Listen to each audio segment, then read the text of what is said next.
Oke, Bapak Ibu, kita lihat firman Tuhan 2 Korintus pasal yang ketiga ayat 5 sampai ayat yang ke-6. Terima kasih Ibu Hilda sudah kasih kesempatan dengan untuk menyampaikan firman Tuhan. Oke, 2 Korintus 3 ayat 5 dan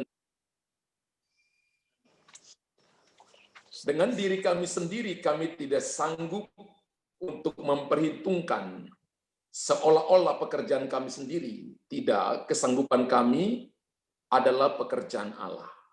Kesanggupan saya, persanggupan Anda dan saya adalah pekerjaan Allah. Ia membuat kami sanggup menjadi pelayan-pelayan. Yang membuat itu Tuhan. Ya. Dari suatu perjanjian baru yang tidak terdiri dari hukum yang tertulis, tetapi dari roh.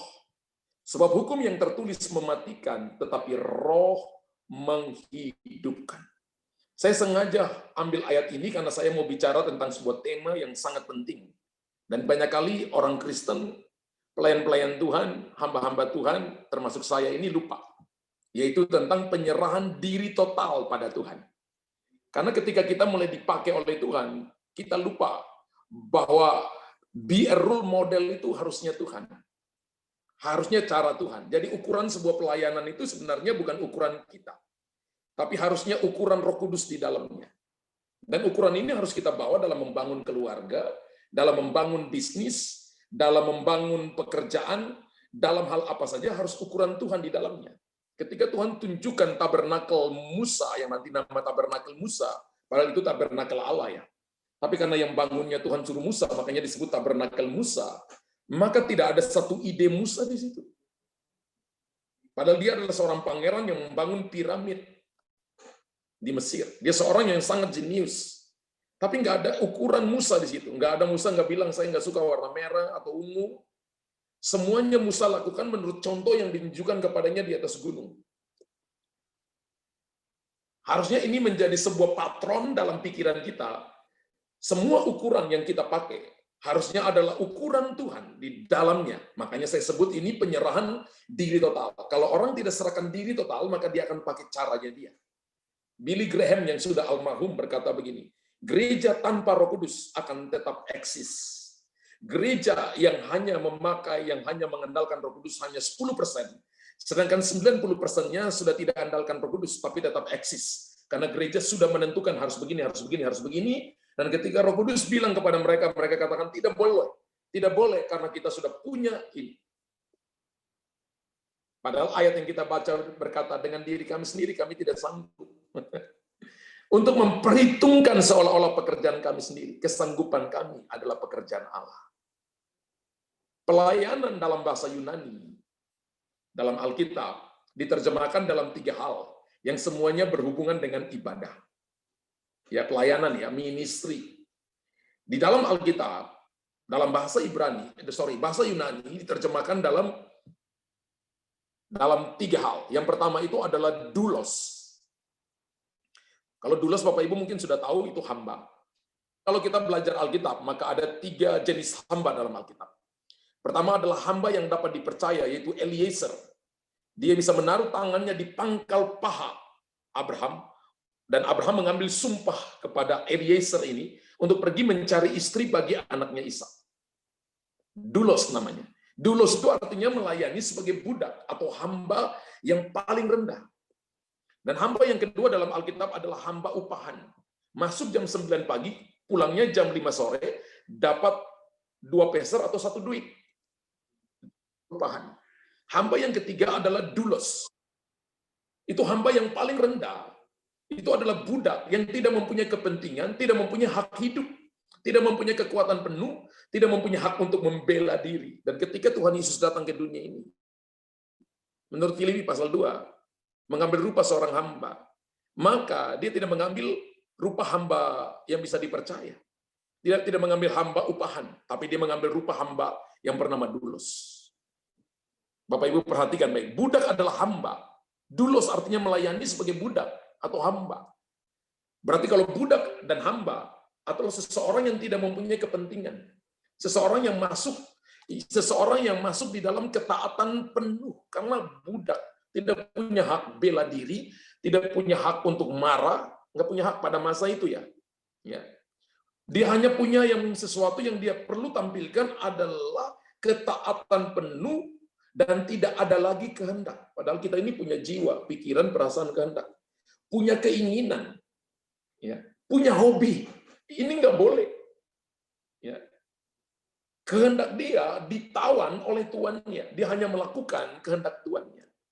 Nah, kalau kita bilang kita hamba Tuhan, anak Tuhan, harusnya semua tindakan kita itu bukan kehendak kita, kehendak Tuhan melalui kehendak kita. Berarti yang ada hanya apa? Kerendahan hati dan rasa tidak berdaya. Tidak berdaya bukan lemas, Bapak Ibu ya.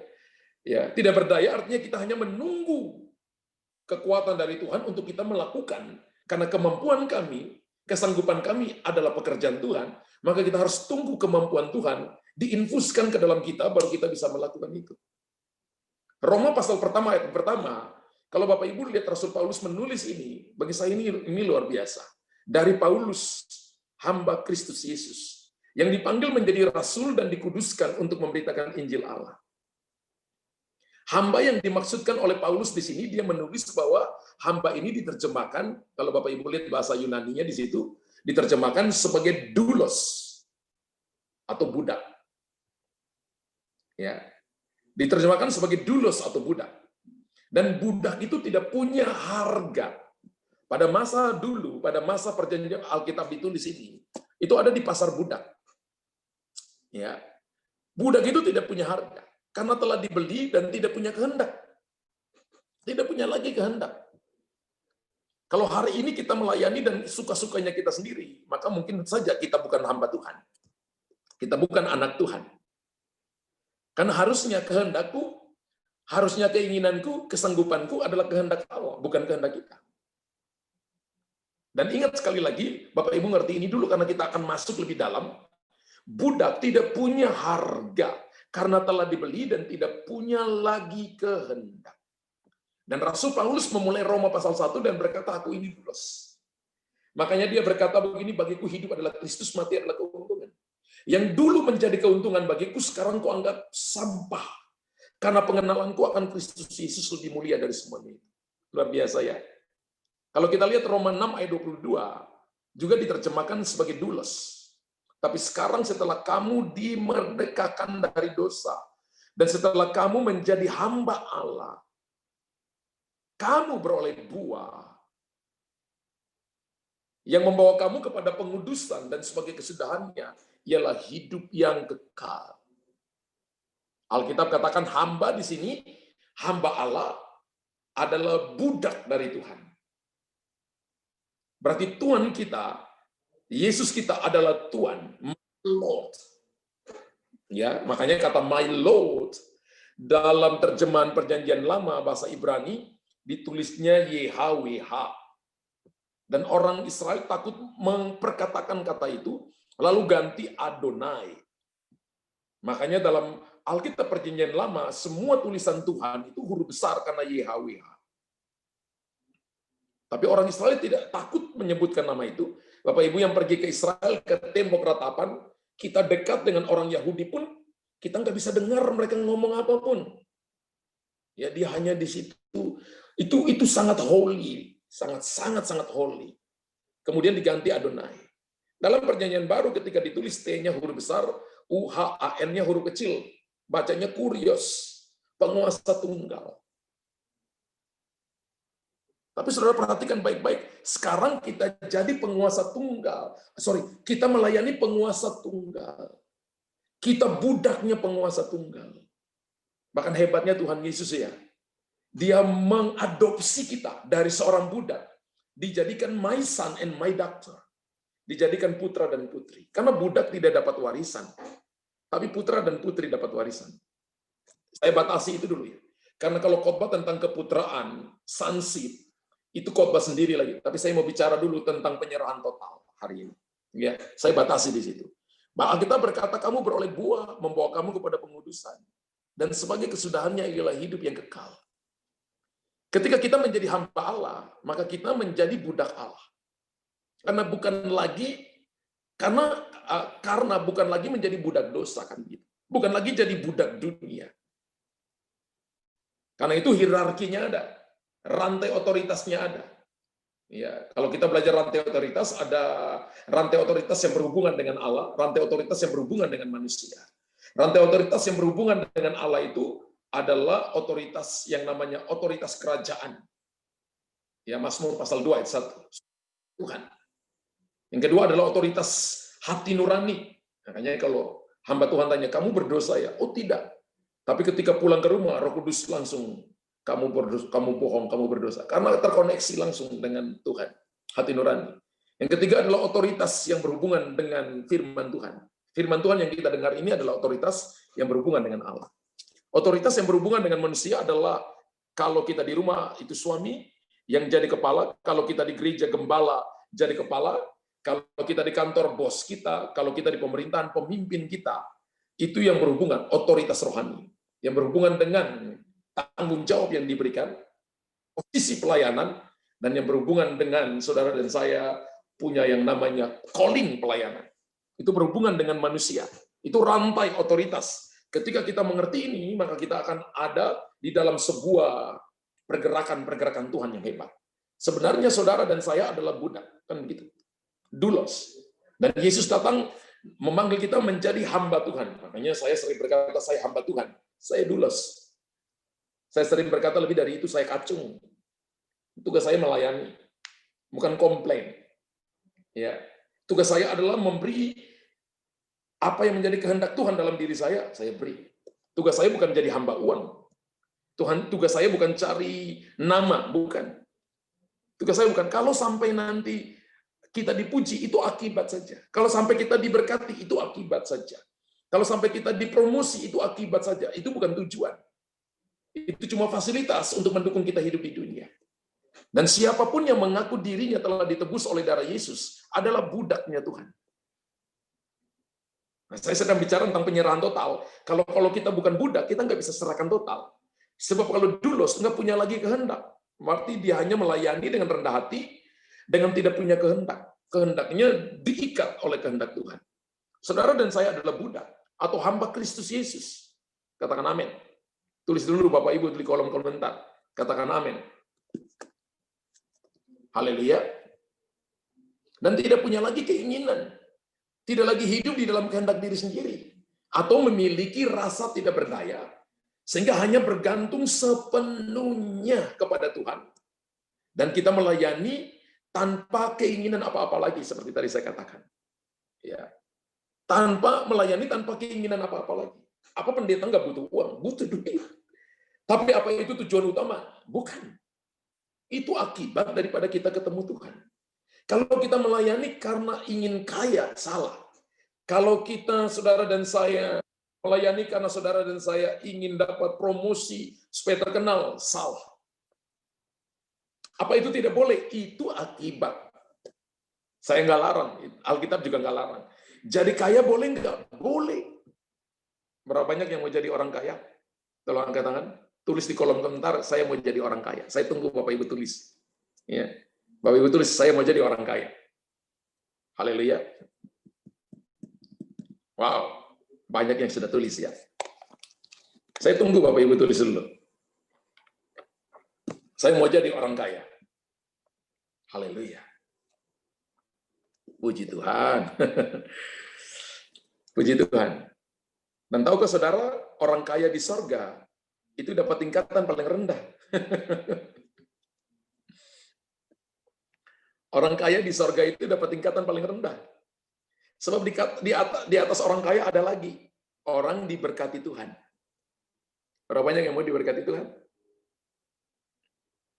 Di atas orang diberkati ada lagi orang dimuliakan Tuhan. Berapa banyak mau dimuliakan Tuhan? Saudara ini angkat tangan tiga-tiga. Saudara mau yang mana sesungguhnya? Ingat loh, kalau Tuhan berikan kepada kita sesuatu, nggak pernah berikan kepada kita eceran ya Bapak Ibu. Tuhan selalu memberikan kepada kita paket. Tuhan mau Anda kaya, Tuhan mau Anda diberkati, Tuhan mau Anda dimuliakan. Katakan haleluya, saya mau paket. Ya. Amin. Diberkati. Itu yang Tuhan mau. Tuhan mau Anda kaya, Tuhan mau Anda diberkati, Tuhan mau Anda dimuliakan. Itu yang Tuhan mau dalam hidup saudara dan saya. Kalau yang pertama, arti daripada pelayanan itu adalah doulos. Melayani dengan kehendak kita sudah dikuasai oleh Tuhan. Melayani dengan kehendak saudara dan saya sudah ada di dalam kendali Tuhan, bukan lagi kehendak kita. Maka yang kedua adalah diakonos. Diakonos itu apa sih? Diakonos itu bahasa Yunani yang artinya pelayanan dapur atau pelayanan meja. Pelayanan dapur atau pelayanan meja juga berkaitan dengan pemberitaan Injil, menyediakan makanan, bukan cuma makanan fisik, tapi makanan rohani, pemberitaan Injil. Ketika saya diminta oleh Ibu Hilda dan Ibu Eki, maka saya perlu meramu masakannya untuk hari ini, pagi ini. Dan masakan saya hari ini berjudul penyerahan total. Kalau Bapak Ibu pergi ke restoran, maka Bapak Ibu pesan barbecue, Bapak Ibu pesan seperti itu, atau nasi goreng istimewa yang rasanya cabuto, gitu kan? Yang rasanya lumayan, gitu kan? Kalau enak sekali katanya apa namanya, rasanya enak gila itu apanya? Ya, Haus Xin Jinping katanya. Rasanya enak gila gitu ya. Ya. Kalau bahasa Ambon itu enak sing ada lawan, gitu kan? Jadi diakonos itu apa sih? Diakonos itu adalah pelayanan meja yang berkaitan dengan pemberitaan Injil. Pada saat Petrus memberitakan Injil, itu disebut dengan diakonos. Ya. Sekali lagi, pada saat Petrus memberitakan Injil, itu disebut dengan diakonos. Nah, seorang yang bertugas melayani di gereja, itu disebut dengan diaken, atau pelayanan, atau pemberita Injil. Nah, diakonos juga bisa diartikan pelayanan dapur, tadi saya katakan, atau pelayanan meja. Ya, health provider care, gitu ya. Atau kita sebut dengan care ministry boleh, tapi health providing care, atau rasa peduli terhadap sesama. Atau rasa untuk membantu terhadap sesama, rasa untuk menolong, atau assist the poor, atau care for the sick, atau nolong orang lain, atau peduli dengan orang sakit, itu bisa juga. Ya. Rasa untuk menolong sesama, rasa saling menopang terhadap sesama, itu yang disebut dengan providing care. Nah, itu pelayanan diakonos. Jadi diakonos di gereja, contoh, tidak hanya cuma berdiri untuk jadi usher. Tapi dia tugasnya adalah menolong orang lain. Ya. Apa yang kita tidak punya, apa yang kita tidak bisa, saya cukupi semuanya. Itu providing care. Itu pelayanan diaken. Jadi diaken dulu itu dipilih, makanya dipilih 7 orang kan. Untuk mereka mengkoordinir, memberi makan kepada orang-orang yang tidak punya ketika kekayaan para rasul dikumpulkan, mereka yang kurang tidak merasa kekurangan, mereka yang kaya tidak berkelebihan, karena ada pelayanan yang namanya diakonos itu. Nah, pelayanan diakonos tidak akan pernah terjadi kalau kita tidak dimulai dengan yang namanya doulos di atas. Ya. Kalau kita melihat dalam sebuah pelayanan, maka ada di dalamnya pelayanan yang kita sebut dengan diaken. Nah, diaken ini adalah pelayanan kasih sesungguhnya. Kemudian kita pergi yang ketiga. Yang ketiga, saudara ya. Liturgikos. Liturgikos itu adalah pelayanan sesama. Pelayanan yang berhubungan dengan ibadah, yang bersentuhan langsung dengan Tuhan. Liturgi, kemudian kita dapat kata itu. Ya. Tulisnya Liturgikos, liturgikos. Kemudian kita dapat kata liturgi. Jadi pelayanan di gereja itu disebut dengan liturgikos. Itu pelayanan yang berhubungan dengan ibadah. Ya, berhubungan dengan ibadah. Ya, pelayanan sesama, contoh apa? Saling mendoakan. Misalnya tadi saya doakan orang sakit, itu liturgikos. Liturgikos itu bukan cuma aturan yang kita bikin, bukan.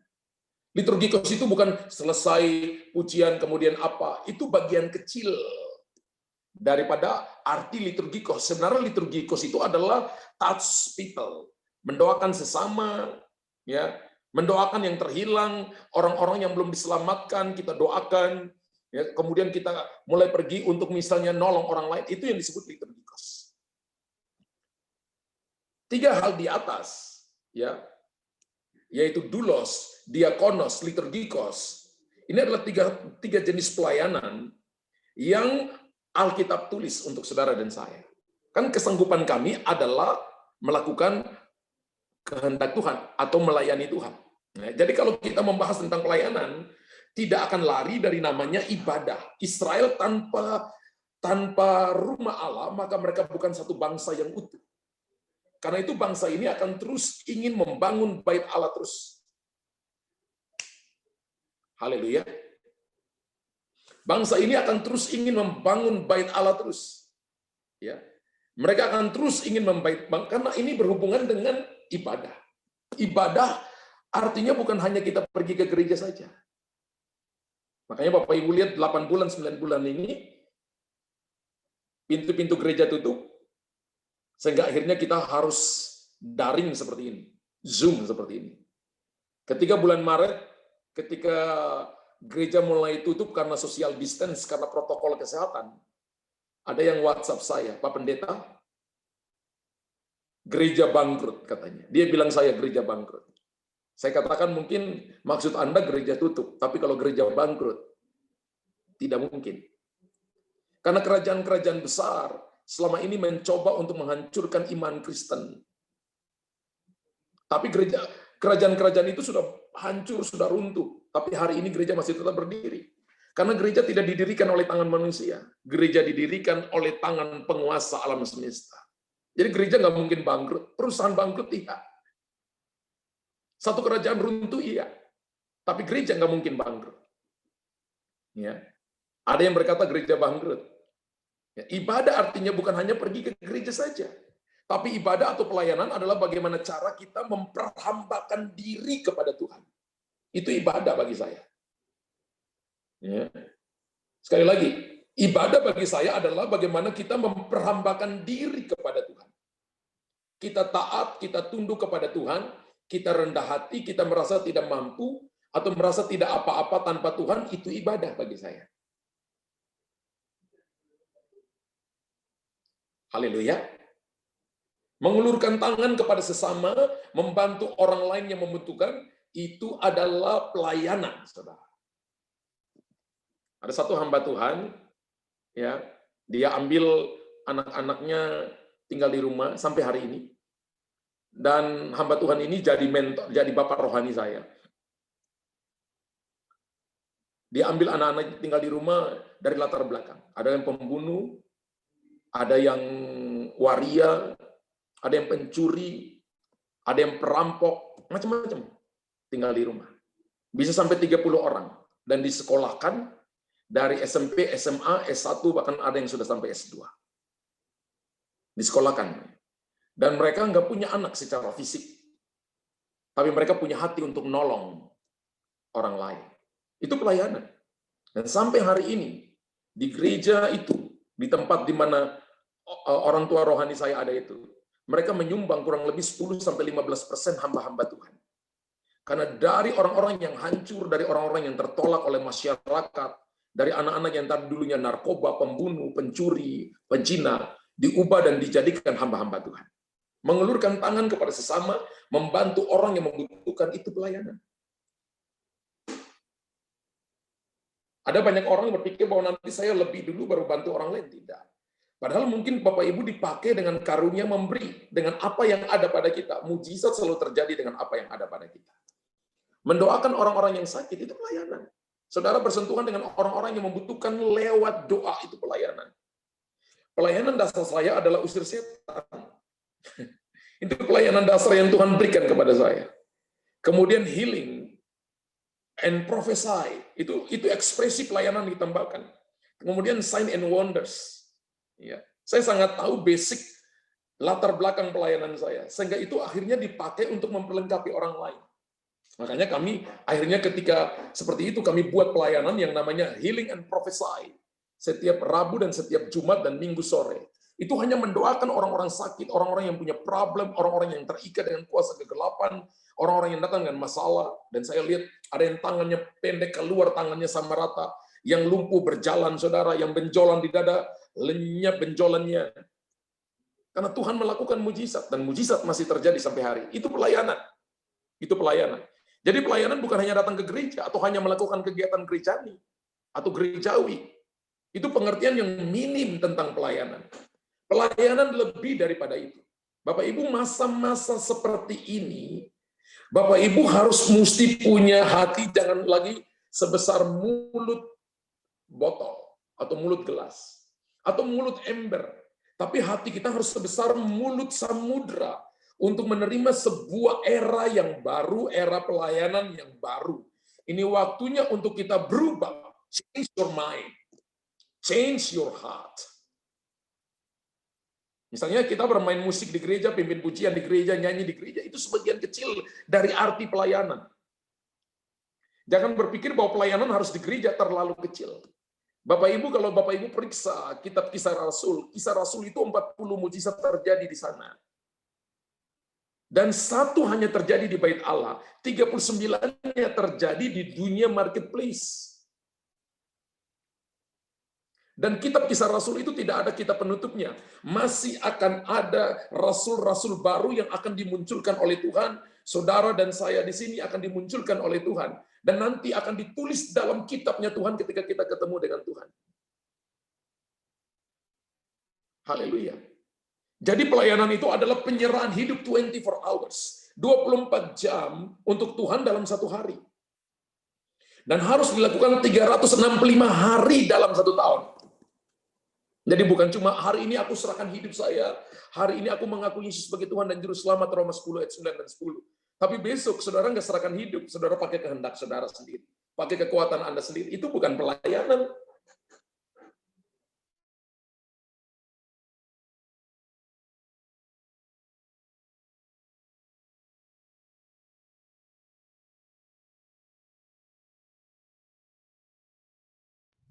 Pak Luthernya keluar.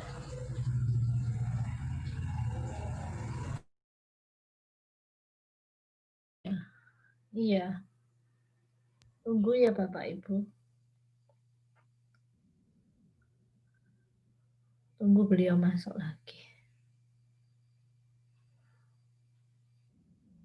Nah, ini dia.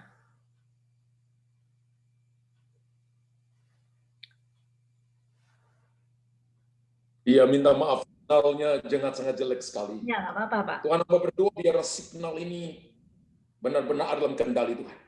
Kami punya otoritas dan aku katakan dalam nama Yesus. Selama firman Tuhan ini disampaikan, tidak ada terputus signalnya. In the name of Jesus. Dalam nama Yesus. Jadi pelayanan itu adalah penyerahan hidup 24 hours, 24 jam untuk Tuhan dalam satu hari. Dan harus dilakukan 365 hari dalam satu tahun. Kalau Bapak Ibu masuk dalam dimensi ini, barulah pelayanan itu sempurna. Pelayanan bukan sekali-sekali baru serahkan hidup, bukan. Pelayanan bukan cuma ketika mau khotbah baru serahkan hidup, bukan. Pelayanan itu adalah tiap hari menselaraskan langkah kita bersama firman Allah. Musa berkata begini, kalau engkau tidak menyertai kami, kami sama dengan bangsa lain. Jadi yang membuat kita berbeda ini karena kita disertai Tuhan atau selaras dengan Tuhan. Jadi ulangi lagi, pelayanan bukan hanya di gereja. Bukan hanya setiap hari Minggu. Baru kita jaga kekudusan. Kekudusan itu every minute. Amin. Bukan hanya baca Alkitab ketika mau khotbah. Bukan. Tapi every day itu makanan rohani, rahmatku baru setiap pagi. Ratapan pasal 3, 23, 22 sampai 23. Ya. Anak-anak saya ketika mulai lockdown, mulai bulan Maret, saya terkunci juga di Jakarta dengan anak-anak, dengan istri. Padahal mau pergi pelayanan untuk seminar dan KKR 1 minggu di Solo. Anak perempuan saya girangnya luar biasa. Dia katakan begini, waduh, kalau enggak 1 minggu, papanya itu bisa keluar kota 2 kali. Dan mereka itu, ada kalanya dari kecil udah nangis sampai akhirnya udah nggak nangis lagi. Papa pergi berapa hari, berapa lama. Jadi karena sudah besar cuma tarik nafas. Berserah dan pasrah. Tapi ketika ministry from home, anak perempuan saya, hore, papa di rumah terus. Tiap hari dia sudah gede gitu, tapi mau tidur dengan papa, mau peluk, mau cium, karena saking kangen dengan papanya. Ya. Tiap hari saudara dan saya harus hidup dalam kebenaran. Harus jaga kekudusan setiap hari. Tiap hari saudara dan saya harus berjalan dalam kebenaran. Bukan cuma tahu kebenaran, berjalan dalam kebenaran. Tiap hari Bapak Ibu saudara dan saya melatih diri kita untuk beribadah dengan cara hidup yang benar dan kudus. Itu namanya baru pelayanan. Katakan amin. Jadi pelayanan adalah kewajiban bagi setiap orang yang telah ditebus oleh Tuhan Yesus. Ada 5 berkat pelayanan tadi yang Tuhan kasih kepada Ibu Hilda itu. Dipimpin dari sorga, dilindungi dari sorga, dapat promosi sorga, dapat suplai sorga, dapat kuasa sorga. Ini 5 berkat pelayanan bagi kita semua hamba-hamba Tuhan. Dan kalau Bapak Ibu lihat dalam perjanjian baru, kita menemukan ada 4 rasul yang menggambarkan 4 unsur dasar pelayanan dalam perjanjian baru. Sekali lagi, dalam perjanjian baru kita menemukan ada 4 rasul yang menggambarkan 4 unsur dasar pelayanan dalam perjanjian baru. Antara lain, 3 rasul pertama yaitu Yakobus, Petrus, dan Yohanes. Dan 3 rasul ini sangat spesial di mata Tuhan. Betul? Karena mereka meletakkan dasar pelayanan perjanjian baru melalui pelayanan spesial yang telah mereka lakukan. Kalau saya sebut begini, yang ikut Tuhan itu ada 4 golongan. Pertama adalah golongan berbondong-bondong, ikut Tuhan karena mujizat, karena lapar, karena makanan, karena mau lihat terobosan dalam makan, minum, pakai, dan kebutuhan-kebutuhan sekunder yang lain. Itu saya sebut masukin dalam golongan berbondong-bondong. Golongan kedua adalah golongan murid. Sudah mulai diajar, tapi Yohanes pasal 6, Yesus khotbah keras. Makananku benar-benar makanan, darahku benar-benar minuman, lalu mereka berkata, siapa yang dapat tahan dengan perkataan ini? Lalu mereka pergi tinggalkan Yesus. Itu sudah masuk golongan murid. Lalu tinggallah 12 itu, saya sebut ini golongan murid. Ya. Golongan murid sejati. Itu golongan murid sejati. 12 murid itu golongan murid sejati. Tapi golongan murid sejati, satu pun masih bisa menjual Yesus. Dan satu masih menyangkal Yesus. Ya. Di atas golongan murid sejati itu, namanya milik kepunyaan Tuhan.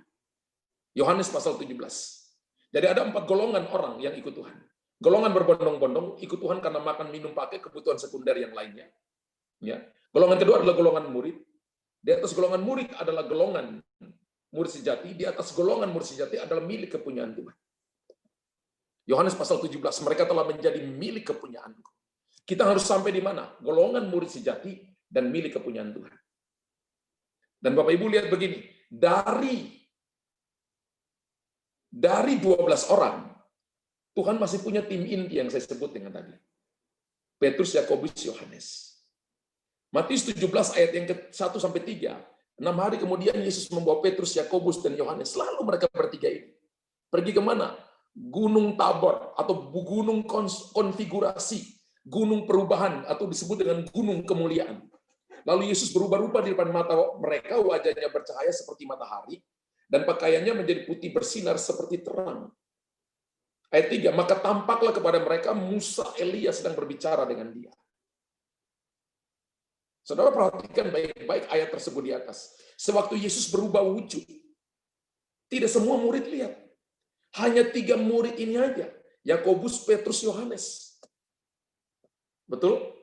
Pernahkah saudara tanya, kenapa nggak ajak semua? Kalau mau lihat tunjukkan kemuliaan, kenapa nggak ajak semua? Kenapa Yakobus, Petrus, Yohanes? Lukas 8:51 berkata, setibanya di rumah Yairus, Yesus tidak memperbolehkan seorang pun ikut masuk dengan dia. Berarti ada 9 murid yang lain di luar, tapi Yesus cuma bawa 3 yang masuk. Yairus ini punya siapa? Punya anaknya mati. Lalu bawa siapa? Ayat 51. Ayat 51. Lukas 8 ayat 51. Bawa siapa? Bawa cuma Petrus, Yakobus, Yohanes. Pernahkah Anda tanya kenapa nggak bawa 9 yang lain? Bukankah dimuridkan semua? Bukankah Yesus pilih mereka semua? Tapi kenapa Petrus, Yakobus, Yohanes? Tuhan itu sedang mau buat sebuah pola pelayanan perjanjian baru dengan memilih 3 orang ini. Yesus mengasihi semua orang, tapi dia percaya sedikit orang. Dan jangan buat dosa kepada 1 orang pun. Pakai prinsip-prinsip ini dalam pelayanan. Mengasihi semua orang, percaya sedikit orang, jangan buat dosa kepada 1 orang pun. Kok nggak ada yang amin? Tulis amin 1 juta kali. Tulis amin 10 juta kali. Begitu Bapak Ibu. Ya. Bapak Ibu tulis perkataan itu kata-kata hikmat. Mengasihi semua orang, percaya sedikit orang, jangan buat dosa kepada 1 orang pun. Waktu Yesus mau membangkitkan anak Yairus, tidak ada yang boleh ikut selain Petrus, Yakobus, Yohanes. Apa Yesus pilih kasih? Nothing. No. Mengapa hanya 3 rasul ini? Kan itu terus kan. Mengapa 3 rasul ini yang spesial di mata Tuhan? Kalau saudara telusuri, kalau Bapak Ibu telusuri, ya, barulah menemukan intisarinya, baru menemukan artinya. Mengapa hanya 3 rasul ini yang spesial di mata Tuhan? Atau Tuhan mau pakai mereka menjadi role model untuk pelayanan perjanjian baru?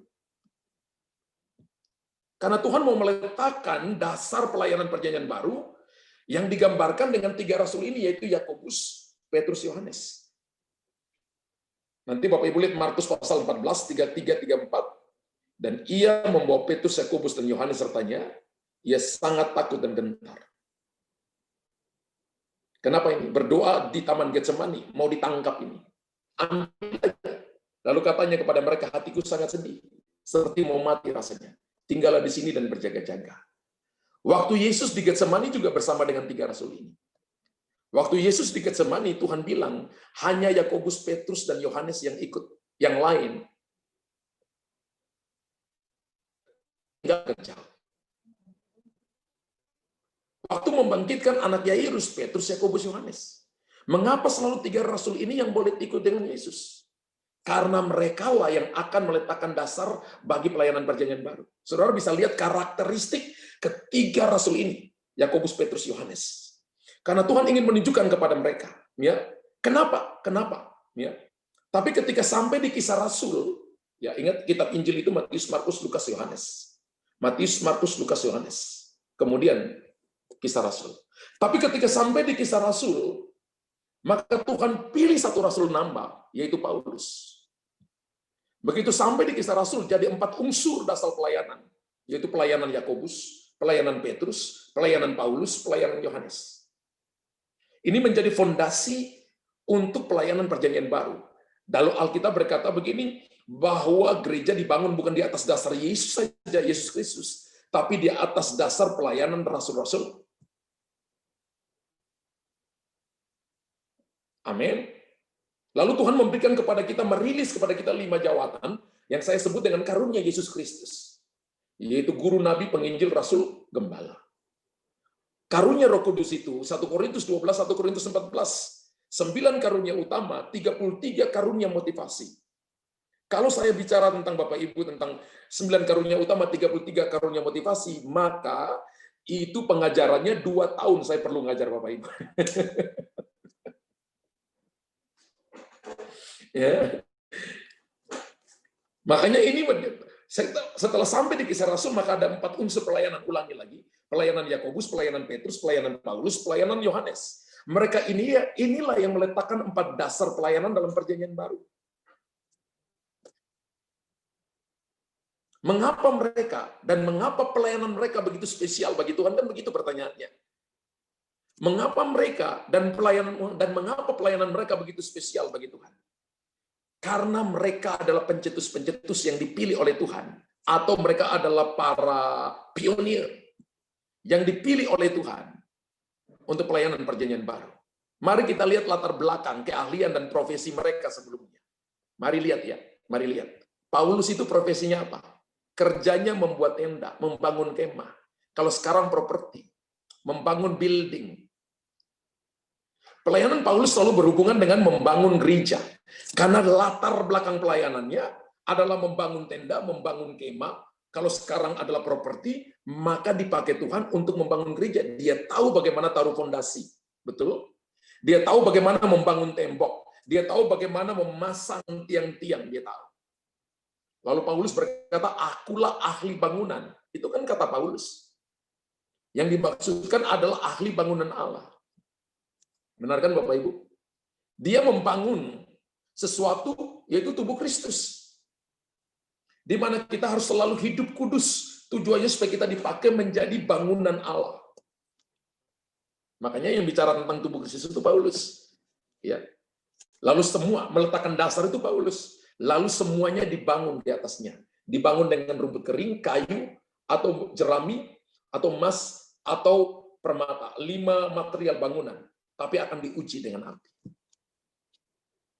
Saudara lihat ya, latar belakang kenapa Tuhan pilih. Petrus profesinya apa sih?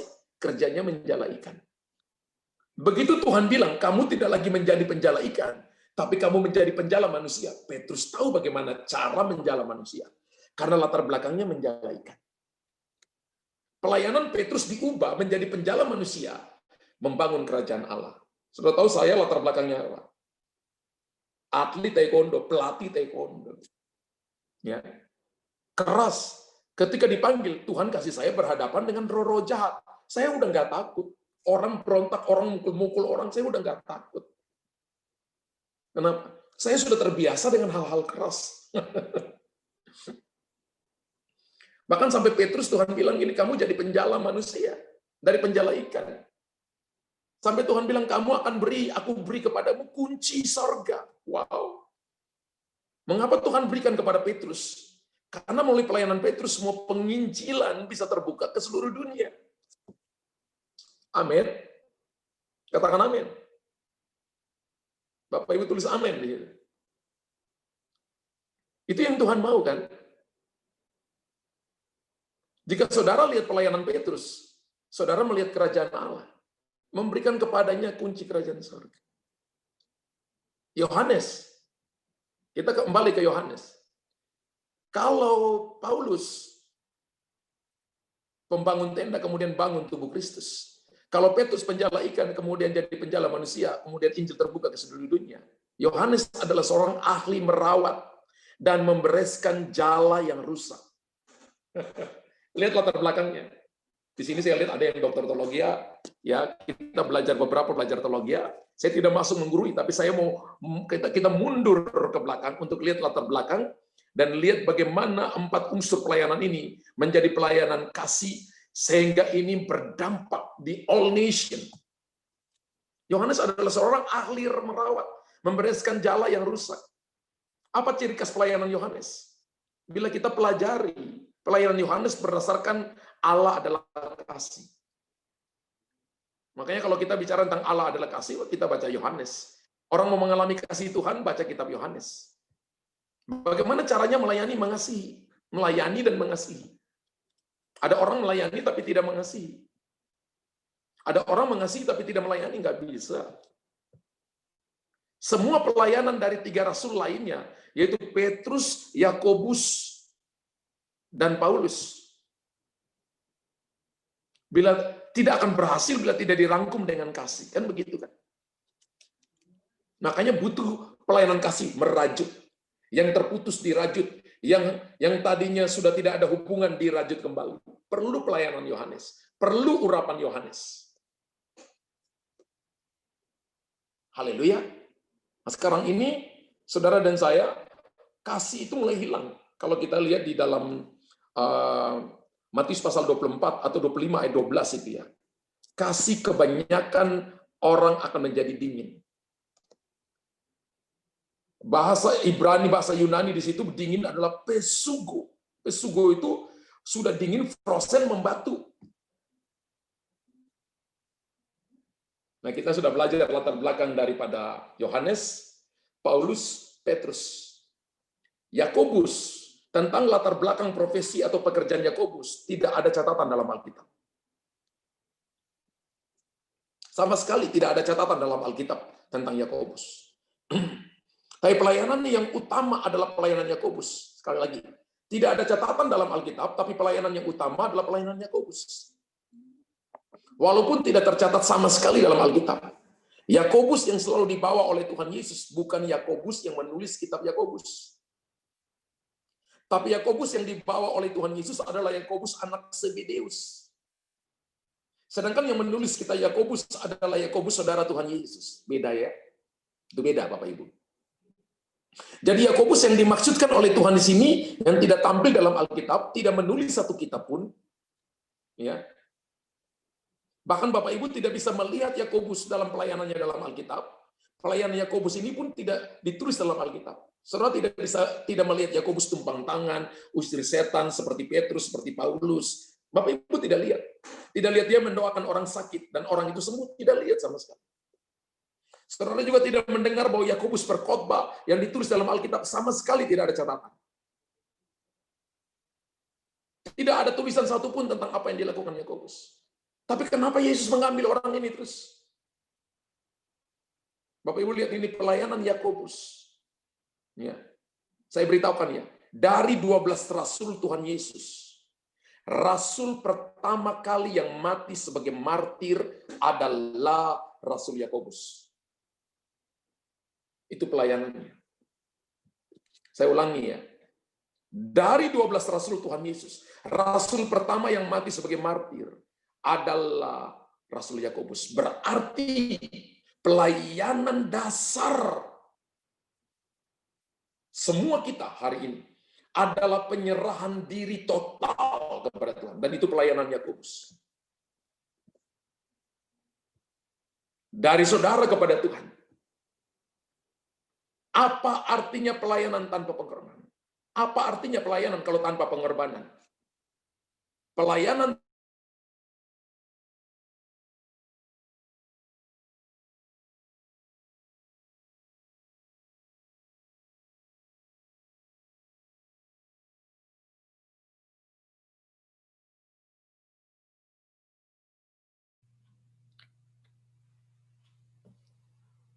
Masalah lagi ya.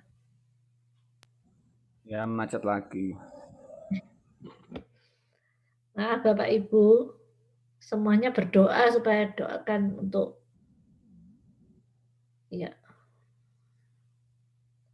Masih ada tapi itu. Barusan join. Oh, barusan join ya.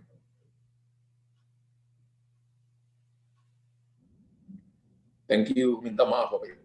Ya, nggak apa-apa, Pak. Dan Bapak Ibu perhatikan apa artinya pelayanan tanpa pengorbanan.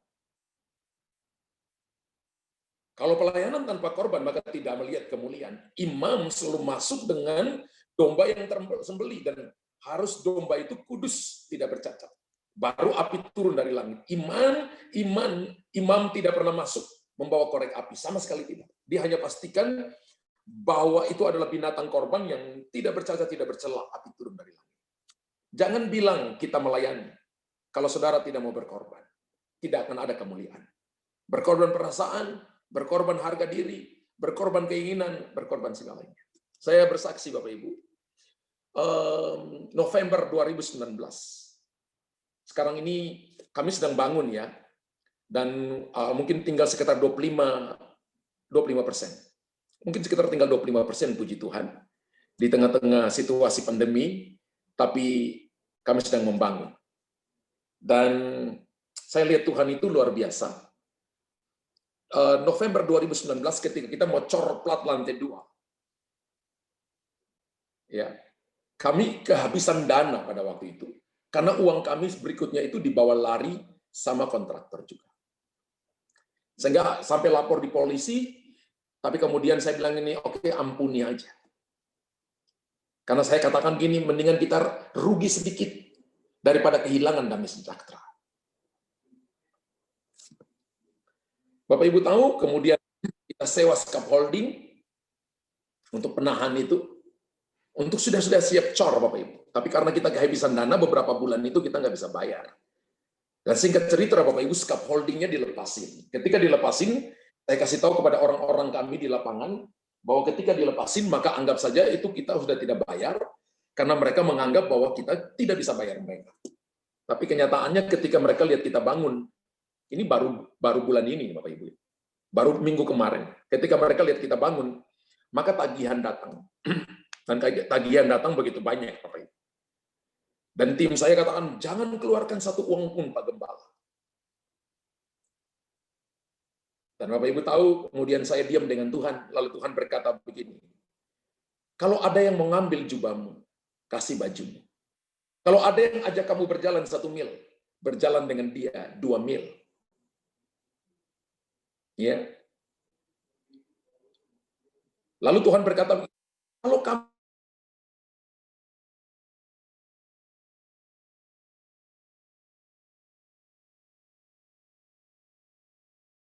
Pak, ini dibawa masuk aja.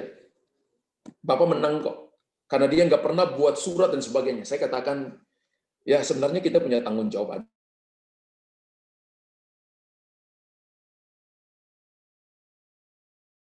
Ada sih. Tapi cara, saya nggak mau ini kis besar, tiba-tiba nanti gereja yang sedang dibangun, yang mau dipakai ini, dikasih lagi, link polisi dan sebagainya. Saya nggak mau. Saya pilih, oke, kita mendingan rugi. Kemudian saya minta jemaat ini untuk apa, saudara? Nego dengan mereka. Karena kami juga rugi ketika itu jatuh semua, kayunya jatuh semua, besinya jatuh semua, itu upah kerja di situ, upah kerja kami hitung 2 kali. Dan ketika hitung upah kerja dan sebagainya, itu nilai kita lebih besar dari tagihan mereka. Jadi akhirnya saudara, kita nego dan akhirnya dapat diskon. Saya minta 50-50 win-win solution. Tapi akhirnya mereka ambil 60%. Dia minta kami bayar 60%, berarti diskon 40%. Kemudian saya ngomong dengan pengacara, tapi minta kami juga cicil. Akhirnya dicicil, saudara. Saya belajar begini, berkorban perasaan, berkorban harga diri, berkorban keinginan, berkorban segalanya. Tim saya katakan ini, Bapak harusnya nggak boleh keluar 1 sen pun. Saya bilang tidak, saya hamba Tuhan. Ya, dan itu rumah Tuhan. Saya nggak mau ketika rumah Tuhan itu jadi, kemudian itu masih jadi masalah. Nggak mau. Kalau saya bisa memilih, saya lebih suka memilih yang enak jalan-jalan. Tidak ada masalah. Tidak ditipu. Saya suka memilih supaya tidak uang keluar dan sebagainya. Orang tidak bawa lari. Saya suka lebih senang begitu. Tapi karena ini pelayanan, saya memilih untuk menyenangkan Tuhan sekalipun saya ditipu. Sekalipun saya rugi. Sekalipun saya harus keluarkan uang setiap bulan untuk nyicil yang harusnya kami nggak perlu bayar. Karena hitung-hitung kami rugi. Bagaimana supaya kita bisa jadi berkat bagi sesama? Yakobus, murid Tuhan Yesus, tidak terlihat sama sekali dalam pelayanan, tidak menonjol dari murid-murid yang lain. Bahkan tidak ada satu tulisan surat pun dalam Alkitab. Tapi dia sangat penting, sangat spesial di mata Tuhan. Tuhan tahu loh, saudara. Mungkin hari ini Anda tidak menonjol, Anda tidak terlihat, tapi Anda spesial di mata Tuhan. Karena dialah martir pertama dari semua rasul. Darahnya dia yang tercurah itu jadi tanah yang subur untuk Injil tersebar ke all nation. Anda dan saya bisa diselamatkan hari ini. Haleluya. Saudara, Tuhan Yesus juga menyerahkan diri kepada saudara dan saya. Kalau Anda merasa sedikit direndahkan, merasa tidak berharga, merasa tidak diperhatikan, kalau saudara masih memiliki perasaan ini, berarti saudara belum mengenal namanya pelayanan yang fokus. Belum. Pelayanan yang fokus adalah bagaimana Anda dan saya bisa menderita. Ingat ini, karena dasar utama pelayanan adalah kerelaan untuk berkorban dan kerelaan untuk menderita bagi Tuhan. Wahyu 12 ayat 11, saya akan closing ini, saudara. Wahyu 12 ayat 11. Dan mereka mengalahkan dia. Pertama, darah anak domba. Dia ini siapa? Lucifer, bintang fajar. Bintang timur itu Yesus. Bintang timur maksud saya. Bintang fajar itu Yesus, bintang timur itu Lucifer. Dan mereka mengalahkan dia oleh Lucifer. Kemudian nama Luciel. Kemudian Lucifer yang kita kenal. Pertama oleh darah anak domba. Kedua perkataan kesaksian. Tidak mengasihi nyawa mereka sampai maut. Ada lagu, oleh darah anak domba, oleh perkataan kesaksian kita, iblis dikalahkan, masih kurang satu. Sebenarnya itu lagu kurang satu. Ya, tidak menyayangkan nyawanya sampai maut. Memberi total. Nyawa itu bisa saja harta, saudara. Nyawa itu bisa saja uang kita, posisi kita. Apakah kita mau menyerahkan untuk Tuhan? Ada orang yang saya lihat ketika dalam pelayanan, ketika mereka masuk, mereka pikir posisi mereka di luar, sama ketika masuk dalam gereja seperti itu. Tidak. Gereja adalah tempat di mana kita penyerahan total, hamba doulos. Dasar pelayanan yang pertama adalah pengorbanan. Menyerahkan nyawa. Ketika Bapak Ibu lakukan ini, maka Bapak Ibu akan lihat perkara-perkara besar akan terjadi dalam kehidupan kita. Ayat yang paling terakhir, Filipi 2 ayat yang ke-8. Dan dalam keadaan sebagai manusia, Filipi 2 ayat yang ke-8. Dan dalam keadaan sebagai manusia, ia telah merendahkan dirinya dan taat sampai mati. Bahkan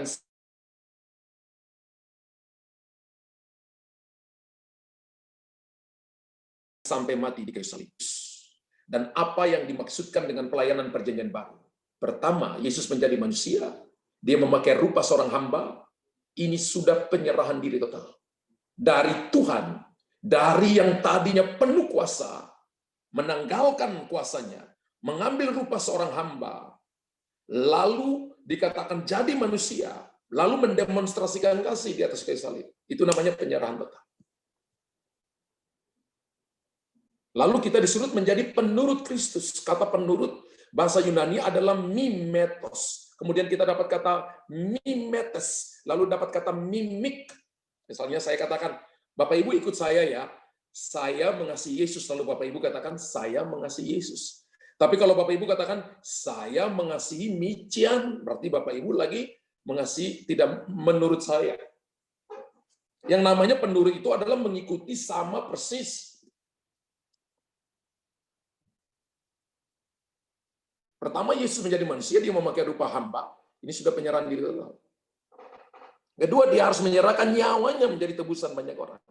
Jadi kalau pelayanan tanpa korban, tanpa mau menyerahkan nyawanya, tanpa mau nolong orang lain, doulos, diakonos, kemudian liturgikos, maka Bapak Ibu dan saya, kita belum pelayanan. Dan pelayanan yang dikerjakan oleh Yesus ini dipraktekkan oleh Yakobus. Setelah Yesus mati, maka Yakobus mati. Jadi dasar pelayanan yang utama adalah penyerahan diri total kepada Allah. Ini yang saya sebut dengan doulos. Sudah selesai khotbahnya. Tuhan berkati. Puji Tuhan.